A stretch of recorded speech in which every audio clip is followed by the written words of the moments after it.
বনি ইসরাইলের এক লোক 500 বছর আল্লাহর ইবাদত করেছে। কয় বছর? কোথায় জানেন? সাগরের মাঝখানে এক পাহাড়, ওই পাহাড়ের উপরে বসে 500 বছর টানা আল্লাহর ইবাদত। দিনে আর রাতে একবার করে নিচে নামতেন।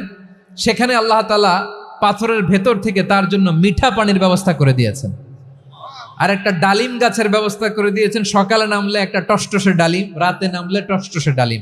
এগুলো খেয়ে খেয়ে 500 বছর সে আল্লাহর ইবাদত করেছে। আর সে আল্লাহর কাছে বলেছে, আল্লাহ আমি যখন মারা যাব সেজদারত অবস্থায় যেন মারা যাই। ঠিকই আল্লাহ সেজদারত অবস্থায় সাইয়েদনা আজরাইলকে পাঠিয়ে দিলেন। সেজদারত অবস্থায় লোকটা মারা গেল। 500 বছর ইবাদতের পরে আল্লাহর দরবারে কিয়ামতের কঠিন ময়দানে যখন লোকটা হাজির হয়ে যাবে, আল্লাহ বলবেন, আদখিলু আবদি আল জান্নাতা বিরহমাতি, আমার বান্দাকে আমার দয়া আমার ভালোবাসা দিয়ে জান্নাতে ঢুকায়া দাও। 500 বছর ইবাদত করছে তো আমার দয়ায় আমার বান্দারে জান্নাত দাও। এই বান্দা বলে, বালবি আমালি, আল্লাহ তোমার দয়া লাগবে কেন? আমি আমার আমল দিয়ে জান্নাতে যেতে চাই। কি দিয়ে? কথা বোঝে নাই বোধহয়। আল্লাহর এই বান্দা কি দিয়ে জান্নাতে ঢুকতে চায়?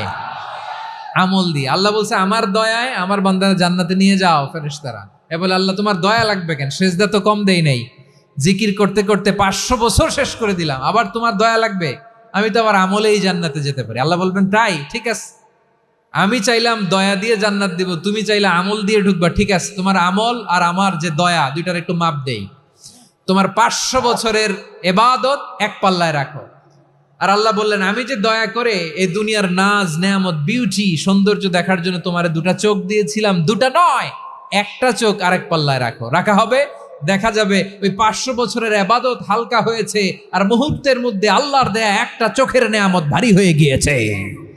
আল্লাহ বলবেন, তোমার কথা মতো মাপ দেয়া হলো, এবার ফলাফল দেখো, হিসাব বলে তুমি এখন জাহান্নামে যাবা। Go to the hell fire, যাও এবার জাহান্নামে যাও।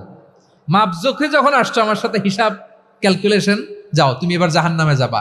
এবার লোকটা কাচুমাচু করে বলে, আল্লাহ আমি বুঝি নাই, আল্লাহ আমি বুঝতে পারি নাই, খেয়াল করি নাই, তুমি আমারে ক্ষমা করো, তুমি আমারে মাফ করো। ও আল্লাহ, এবার আমি টের পেয়েছি, এবার আমি বুঝতে পেরেছি, তোমার দয়া ছাড়া দুনিয়ায় কেউ জান্নাতে যেতে পারবে না, কেউ পারবে না। আল্লাহ বললেন, ওরে গোলাম, তুই তো কিছুই ছিলি না, অস্তিত্বহীনতা থেকে তোরে অস্তিত্বে আনলো কে? ওই ছোট্ট শুক্রাণু থেকে মায়ের পেটে 9 মাস ধরে খাবার দিয়েছে কে? আবার সুস্থতার সাথে দুনিয়ার বুকে তোরে ডেলিভারির ব্যবস্থা করে দিল কে? আবার তোর মায়ের বুকের ভেতরে 2টা খাবারের লাইনের ব্যবস্থা করে দিল কে?